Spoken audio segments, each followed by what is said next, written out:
Welcome back, everyone. We're going to be looking at an example in this recording, looking at the difference between two means. Again, we're going to be calculating a 95% confidence interval, this time for the difference, the size of the difference between the two means. We're going to look at two examples. The first example will be the one that is in your workbook, and the second one is based on the survey that I sent out to some of you. Firstly, a question. We didn't have one in the last recording, so take a minute to answer this. Pause the video. When you come back, we'll go through the example.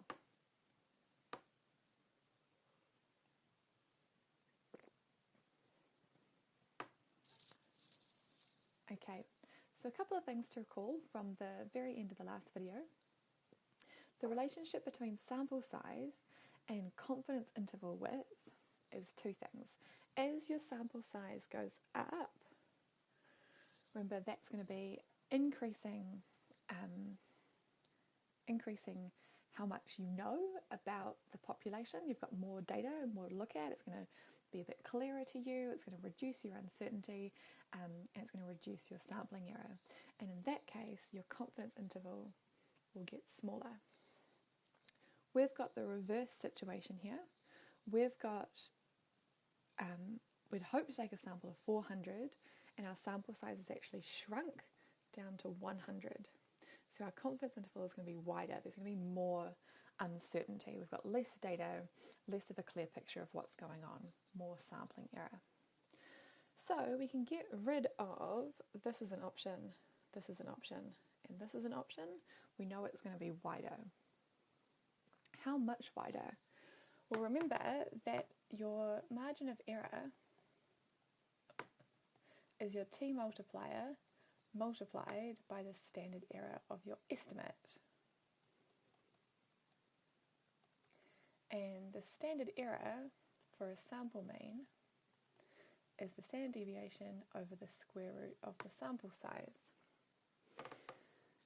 So the whole square root of the sample size means that the relationship between sample size, here we've gone down by a quarter, or let's do it the other way. Let's say it's been divided by 4.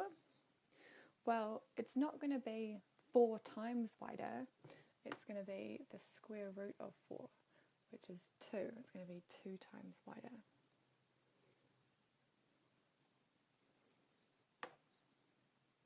So that's our answer.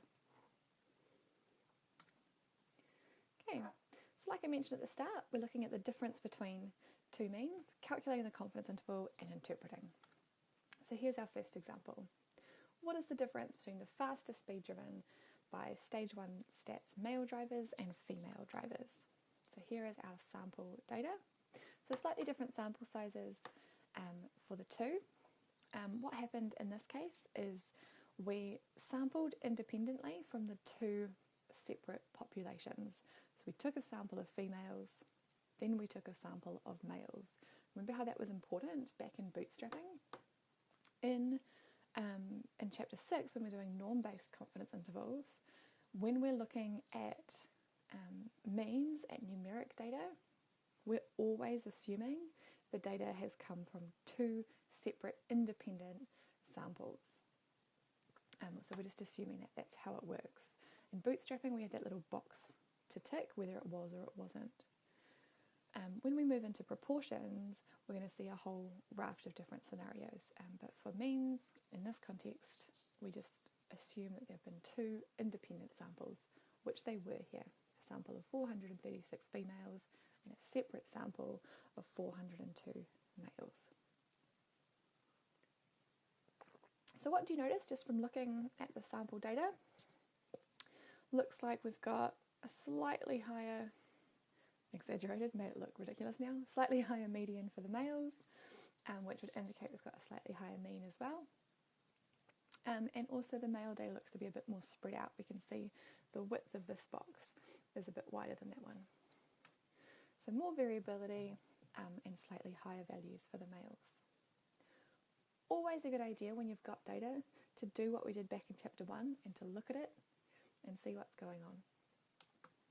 Okay, so two populations, two separate samples, like I said. Our estimate Well, firstly, our parameter is the difference between the two population means. So our estimate is the difference between the two sample means. So that's not our estimate, just this bit, the 17.3. Okay, so it's the size of the difference between the means. Oh, and just really quickly, looking at the direction we've done our subtraction in, males minus females, this tells us that in our sample, on average, because it's means, so in our sample, on average, the male's fastest speed driven is 17.13 kilometres faster, or the mean is higher, than that for females. So always good to remember which way around our subtraction goes.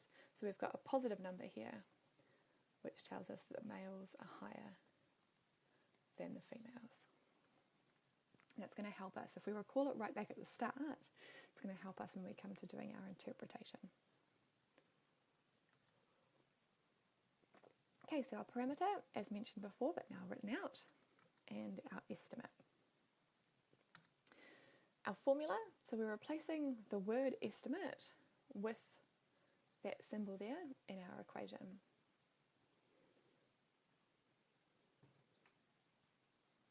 Now, we go over to the T procedures tool to have a go at this.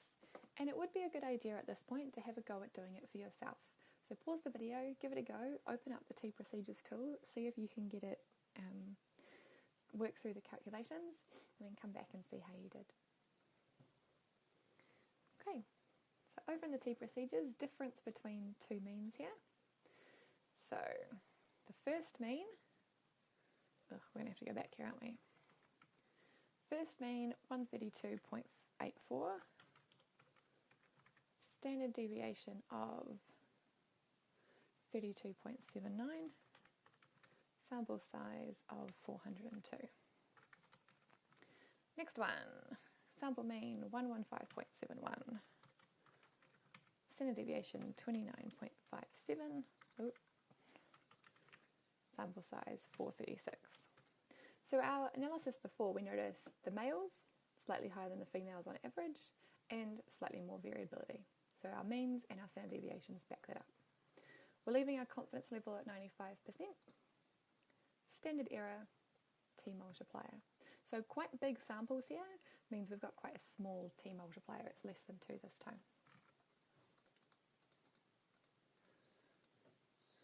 Okay, degrees of freedom. Oh, I haven't got my formula in there. Oh well. The degrees of freedom is this one here. This is the formula that's on your formula sheet. The minimum of n minus 1 for the first sample and n minus 1 for the second sample. So jumping back here, our smallest sample is this one. So we just do that minus 1. That's where the 401 comes from for our degrees of freedom. Okay, plugging all of our numbers in together, working together, our margin of error is 4.29, calculating our confidence interval.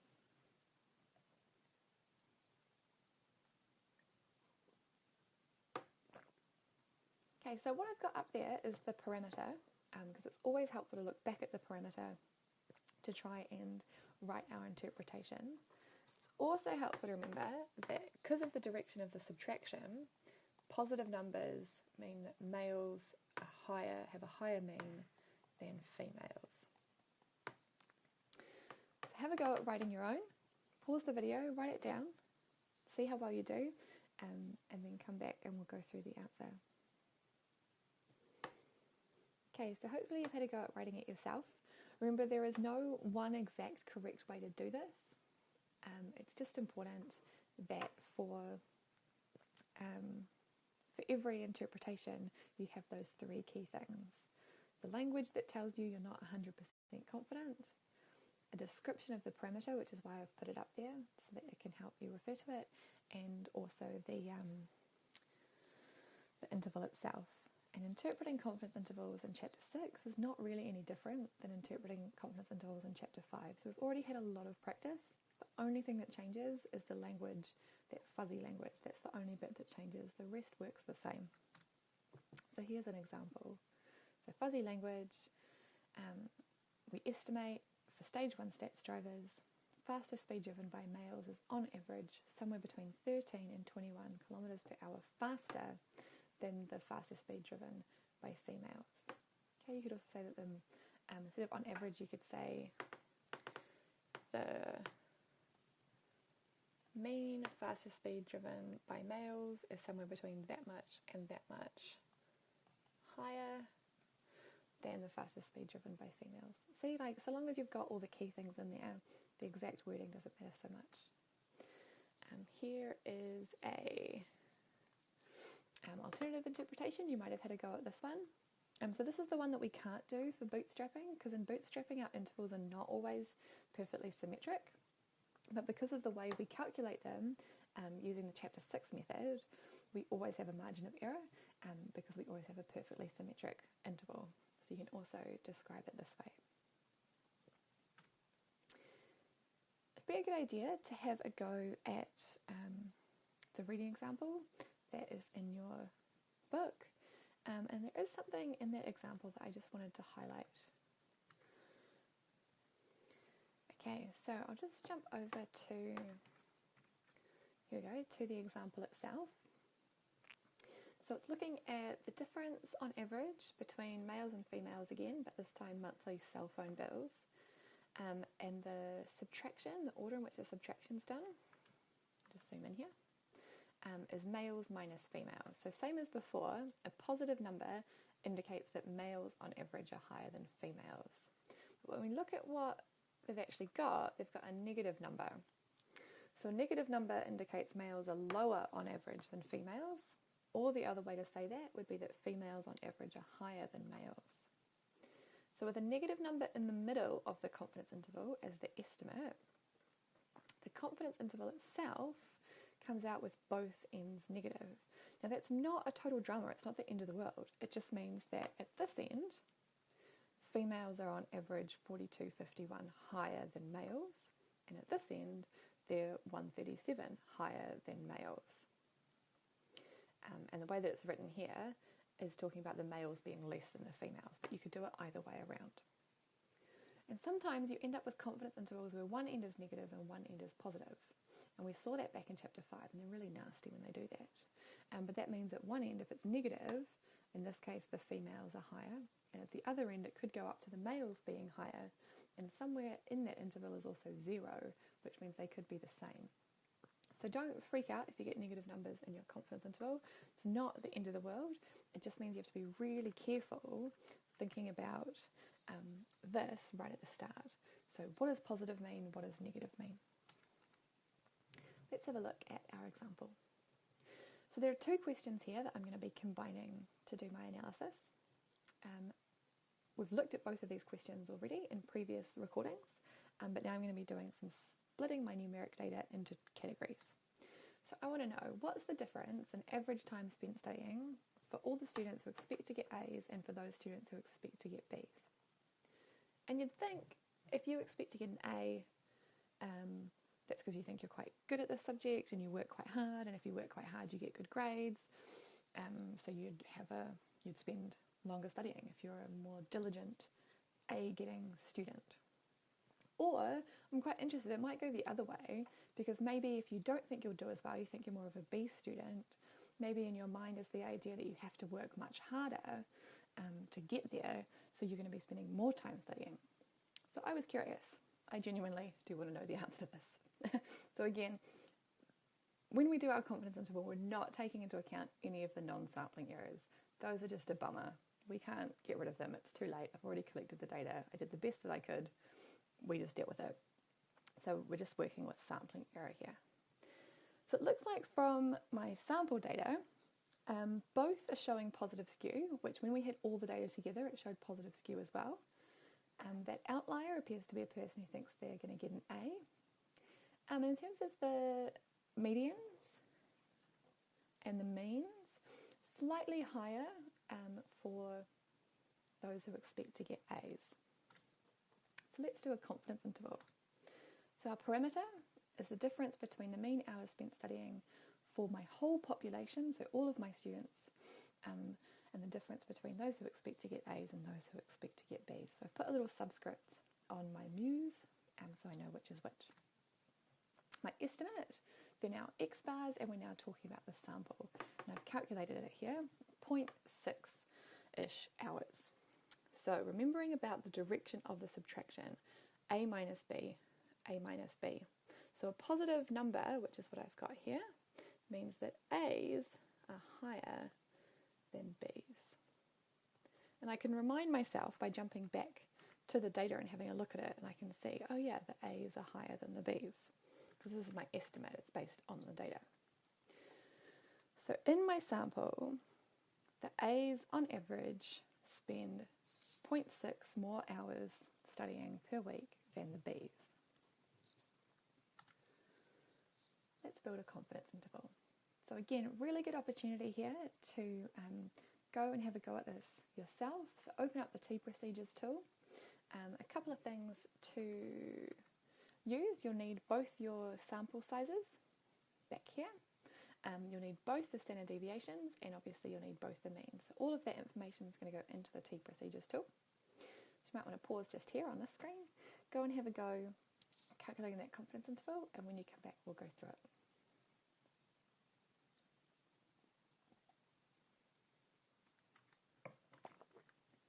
Okay, so here's what I got. Like I said, all that information out of Insight I've put into the T procedures tool. And there's also a link on Canvas with this recording.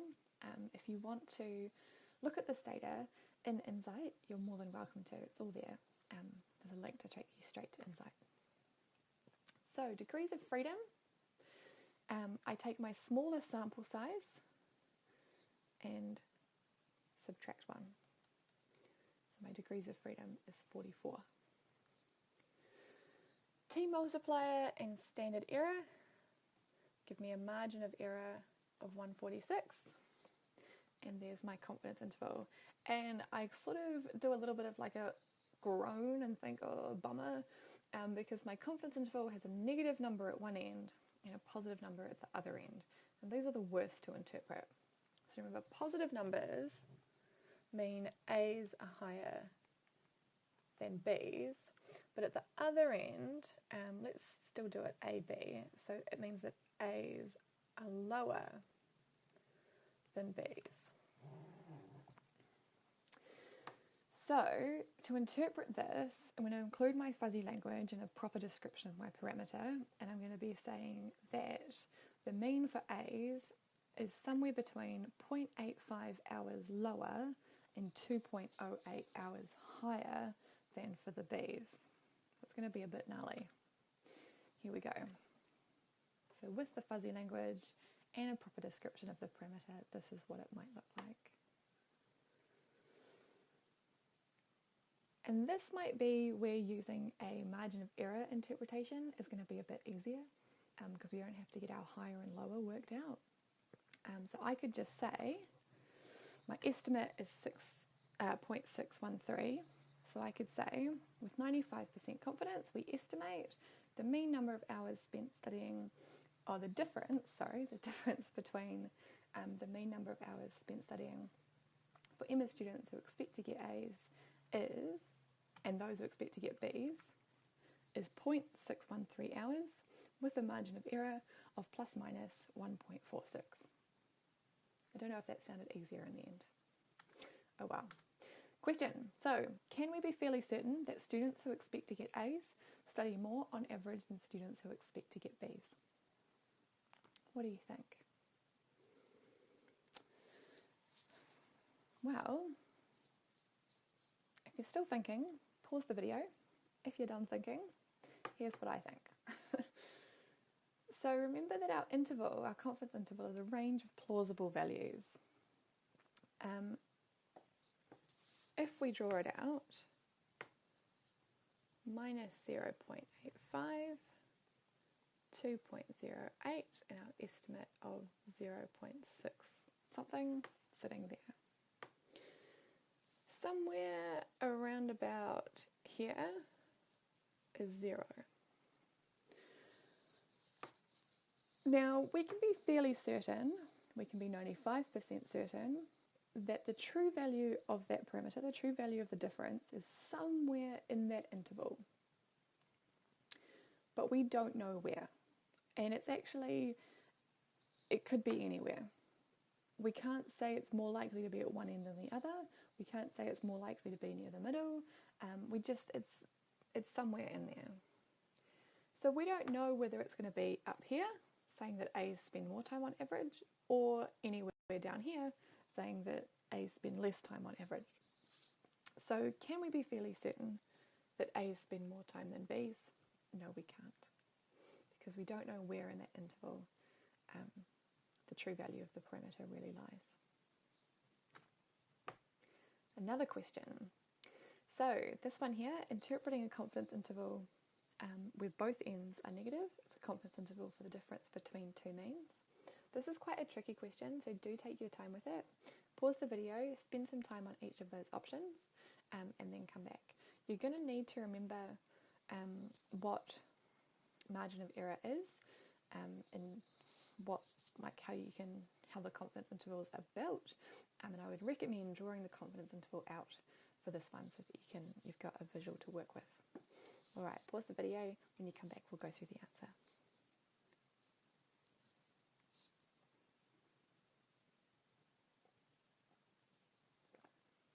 Okay, quite a few things here. Now I think, yes, I've prepared this earlier. So here is the interval, like I said, you're going to want to draw it out. So I've got my two limits, my lower limit minus 40 and my upper limit minus 10.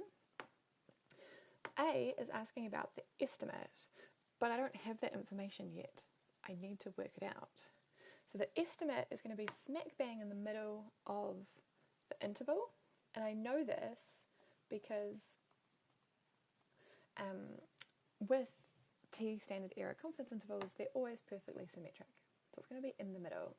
So what's halfway between minus 40 and minus 10?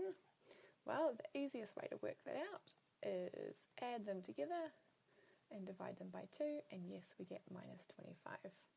So this value here is minus 25, making A true. Now you need to know if A is true or not to be able to answer B. So in our sample data, x bar 1 is lower than x bar 2. So look at the order of the subtraction. 1 minus 2. So a positive number would mean x bar 1 is higher. We've got a negative number. It means that x bar 1 is lower. So that's true as well. We would claim that the population mean mu1 is lower than the population mean mu2. So down at this end, mu1, 40 lower than mu2. Up at this end, mu1, 10 lower than mu2. In the middle, minus 25, mu1, 25 lower than mu2. So all the plausible values for this parameter tell us that mu1 is lower than mu2. So yes, we can claim that the population means are always mu1 lower than mu2. The margin of error for the point estimate is 10. Now again, we haven't got this. There's two ways to calculate it. So if we've already got the estimate in the middle, the margin of error is this bit, is how much we add on, and then it's also this bit, how much we take off. So we can just go minus 10 minus 25, which gives us 15. So we've had to add on 15, and going the other way, we've had to subtract off 15. So this must be false. It's actually 15. What's the other way? Because I said there were two. So if we don't have the estimate in the middle yet, we've only got the two confidence limits, we can look at the whole width of the interval